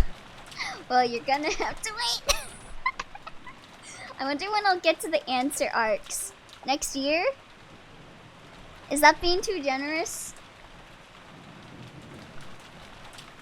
Would you care to join us for a bit? Nah, I feel you. It's too damn long. Huh? Who had the night shift on today's schedule? I believe we had a special schedule during the family conference. Yeah, next year. I'm sorry, Elio. Consider Desu or Danganronpa. Yeah, this is Danganronpa. Next year. You're too optimistic. Yeah, next year it is. Well, we'll be finishing this in 2025, baby! Also, I think a few alterations have been made, so I will go and check. Wait, if you had to go all the way back to the mansion to find out, don't force yourself. Oh, that's alright. I can find out from the servant room in the guest house. Please, excuse me for a short while. Shannon-chan gave a quick bow and went into the guest house servant room. The rest of us headed for the cousin room and decided to put Maria to bed for the time being. Maria was sleeping very deeply, and there was absolutely no sign of her eyes opening. For now, we'd get some soft drinks out of the room's refrigerator and drink those while playing cards or something. And then the day ended. Oh, nope, never mind. Oh, Kanon-kun? And you're here too, Genji-sama? What has happened with tonight's shift?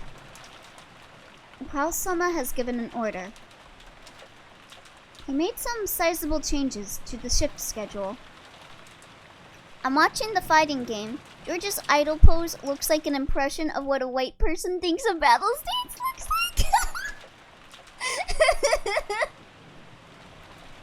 It really does. Indeed. Goda-san now has the night shift at the mansion. Yeah, that sounds like George in a nutshell. I take it y'all were talking about Golden Fantasia, yes. I saw a post online that was like characters, idle stances in fighting games, and it was George's George's idle stance in Golden Fantasia. Shannon and Canon have the night shift in the guest house. Kumasawa-san and I have been ordered to sleep in the guest house. Damn, why is George doing Brazilian Jiu-Jitsu? Oh, because his mom took him to Jiu-Jitsu classes with her. Ooh. Just now, a phone call came, saying that once you arrived, you were also to remain here for the rest of the night. Huh? Go, wait, go! That certainly is a sizable change. The shifts at the guest house and the mansion have been completely reversed, haven't they? Originally, Shannon and Kanon had been assigned the night shift in the mansion, while the night shift in the guest house, where all the relatives were staying, had been assigned to Goda, who had an abundance of experience in entertaining. Kumasawa should have been sleeping at the guest house, while Genji should have been sleeping in the mansion. However, it seemed that Kraus had suddenly ordered that the schedule be modified. Golden Fantasia has Umineko spoilers, so look with caution, okay? Yeah, I just saw the one post on Twitter, so I decided not to look into any other Golden Fantasia stuff. The shifts at the guest house and the mansion had all been reversed, and Genji was spending the night in the guest house. It's probably because of Beatrice Sama's letter. Why, probably? After such a mysterious letter appeared, it was only natural that Kraus-sama would suspect one of us. We served directly under the master, so Kraus-sama tried as best as he could to keep us far away from the family conference. Genji, Shannon, and Kanon were all permitted to wear the Ushidomiya family crest, the one-winged eagle. As the servants who serve directly under Kinzo, I swear to God, I can never... I still... Like, I have to force myself to say one-winged eagle and not one-winged angel every single time I read that word. Of course, since they were working for the Ushidomiya family, they had to obey anyone's orders, but their only boss was Kinzo. Since only Kinzo held the right to employ them, even Kraus could not have them dismissed of his own accord. Because of this, Kraus and the others often viewed those servants as Kinzo's underlings and shunned them. And in fact, Kinzo seldom let anyone other than them enter his study. The sudden shift change was probably a clear expression of the sense of mistrust that had caused. There are two birds inside of me. One is a one-winged angel, the other is a one-winged eagle. Both are gay. Considering the time Kinzo had left to live, this would definitely be the last family conference before the problem of the inheritance came up. On top of that, the mysterious letter that claimed to be from Beatrice had dropped in out of the blue. Kraus definitely wanted to keep Kinzo's loyal servants away from the table of such a delicate and important discussion. A lot of the character moves have references to events in the story, but I think it should be okay since a lot of it is out of context anyways. Okay. I still won't look it up myself, but good to know. If you would excuse me, I will go rest. If anything happens, call me immediately. Oh, I guess tonight is a special case after all. Wait, Beatrice!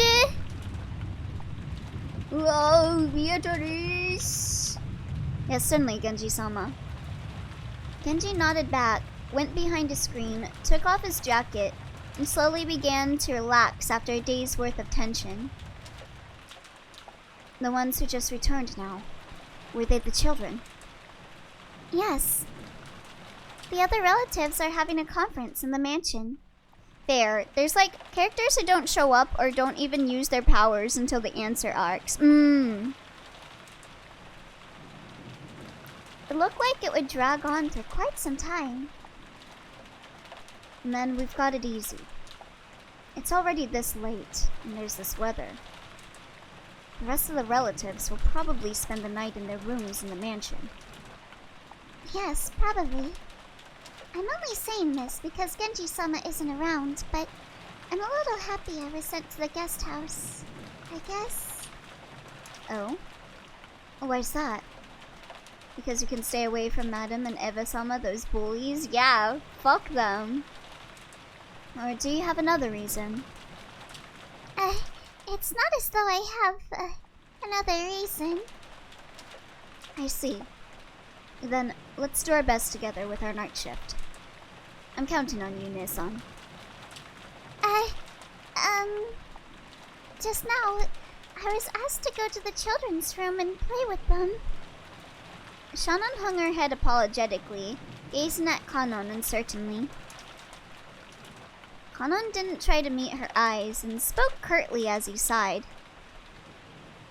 It looked like he didn't plan on indulging his sister. You can't. You were assigned to the night shift. Besides which, it isn't necessary for furniture like us to respond to an invitation to play. Yeah, I think, I'm assuming Golden Fantasia's designs are taken from, like, the visual novel, like, the PS3 version. And I think I remember reading that they took away, like, certain imagery on certain characters, like with crosses and stuff. You understand, right? Yes, I do understand. Shannon's shoulders drooped slightly. She'd already expected that Kanon, a stickler for the rules, would say something like that, but she still seemed a little discouraged. Oh, he has a normal class now. Oh, huh. As Kanon flipped through a logbook, he spoke without facing Shannon. That means the children will be waiting for you. You'll have to apologize and tell them you have the night shift and won't be able to stay with them. Go and come back. Huh?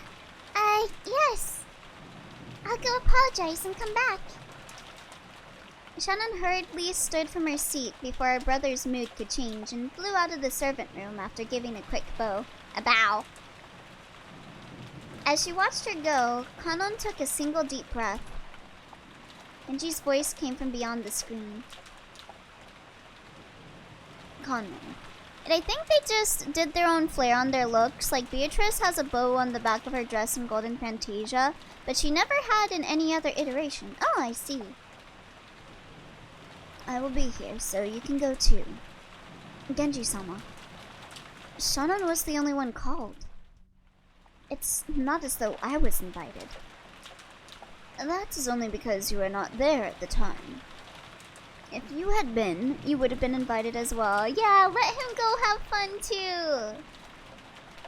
It is good to play as a child from time to time.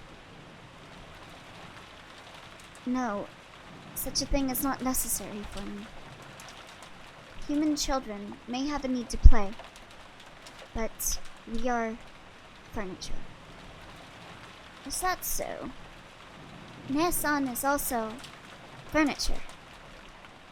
Even if she pretends to be a person, it will only hurt her later. I understand that, so I try not to get too close to people. That's all. Genji did not say anything after that. They have a Toho stage in Golden Fantasia? Wait, what? After a while, he stood up and used a pot of hot water to make powdered cocoa, serving some to Kanon as well.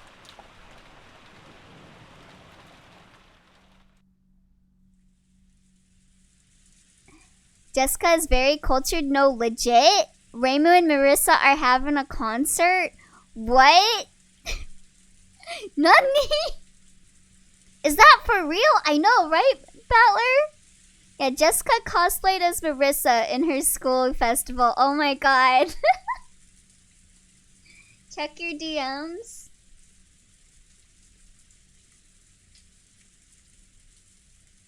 Oh my god. That really is Marissa and Reimu. Jesus.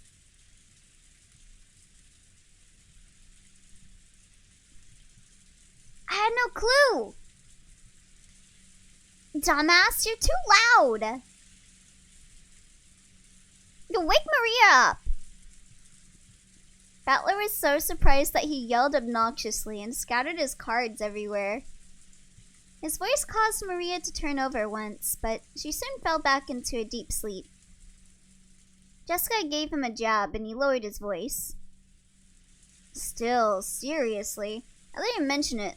They really did have that kind of atmosphere, didn't they? Now I see. So George Aniki is... George couldn't be seen anywhere in the room. A short while ago, when Shannon came into the room, George suddenly said that he'd forgotten something in the mansion and needed to go back to get it. Shannon said she would guide him, just like she had on the way to the guest house, and the two of them departed together. You think they're singing Bad Apple? Probably. If it ain't Bad Apple, it's Nyosa's song. 100%. Well, there's actually been signs of it for a while now. You know, questions about hobbies and favorite things. I always thought it was a bit much of a passing interest, and look what's happened now. Come to think of it, I get the feeling George Aniki's always been overly nice to Shannon-chan. Now I get it. He's got a crush on her, or they're dating. Urgh! Please, no. I can provide better for Shannon. Not really. George is like better than me in every way. I can't compete. Maybe if I kill George, but then he knows jujitsu, so I don't even think I can kill him. According to the weather report, it looks like it'll be at its worst tonight. It also seems it'll last all day tomorrow, though it should get a little better. Really? LMAO. God, he's so attractive. I heard better in every way. I can't compete. Why are you quoting me talking about Cliff? Sorry, what? George is my Cliff. I want to date Shannon, but Shannon's dating George. And he's better than me in every way. He's a fucking rich kid. He owns, like, businesses. He's a nice guy that gets along with everyone. Like, everyone has no issues with him. He knows jujitsu. He's the perfect man. Then maybe the boat won't arrive until the day after tomorrow. I hope that doesn't interfere with your work on Monday. I already knew the typhoon would be coming beforehand, but he's not cute. He knows Brazilian jiu-jitsu. He doesn't need to be cute. He's got everything else. Just in case, I made sure I didn't have any plans for Monday, so it's okay. That's not true, Elio. You have many wonderful qualities, but I'm not a rich man that knows jujitsu. I only took some, like, karate classes when I was younger. I didn't take enough. I may not look it, but I really am the type who can plan ahead in his schedule. I can't take him out. I can't replace him. Someone please kill George. George puffed out his chest, acting proud. I do like George, though. I don't want him to die. But I also do want him to die. It's a mixed feeling. Compared to the calm appearance George always had as the oldest cousin, he now looked amusingly like a little kid. I'm not reading that, Twi. I know what you're doing. Shannon chuckled at this abrupt contrast. It's no surprise you're so well prepared. As someone who will bring prosperity to his company someday. Oh no, Elio caught on.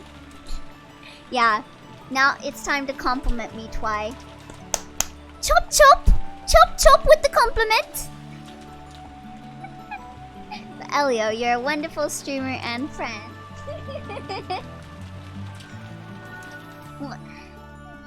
Thank you. Elio smug, not knowing that was my plan all along. SMH trying to get me to notice that he's doing a thunderclaw so he can compliment me. Yo. That's some like 3D mind games you're playing there, Twy. Well, making a company prosper really is a tough job. Money isn't the only thing that's important. I learned that well when I'm studying under my father. Making a company prosper is like owning a castle and leading your subordinates. This is the new Twy meta. Alright, I think I'm gonna save here though. And we will continue with this some other time. And I'm gonna bring up a BRB and then we will beat .hack. My current theories on what is gonna happen. There are a few. I feel like the next Umineko stream will be very short then. I'm joking. Why? Is something gonna happen? Yeah, so I have a few theories. First theory. A lot of the people seem to think that the servants are the one that pose as Beatrice to get Maria to read the thing. So one of my theories is that one of the family members is gonna kill Shannon because she seems the most likely to get killed in that situation since there's just her and Kumasawa Ba-chan. So I think most people would probably go after her since she seems the most likely to pull it off. And another theory I got is either like what was her name? Natsuhi. I think Natsuhi will either kill someone or get killed. Maybe even do both.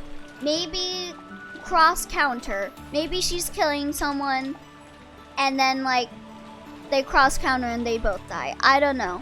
But I get death vibes from Natsuhi. And I can see her probably like trying to kill someone so that Jessica could be what she wants her to be and stuff. But I can also see her getting killed, so I don't know. But anyway, those are my current theories going on right now. Those are two characters that I am picking up on right now. But yeah, we will revisit Umineko next time. And let me go get a little something to eat. And then, yeah, I would main Shannon. She's a maid. I would main her 100%. I just wonder who else he'd main since you normally play 2 characters at a time. Uh-huh.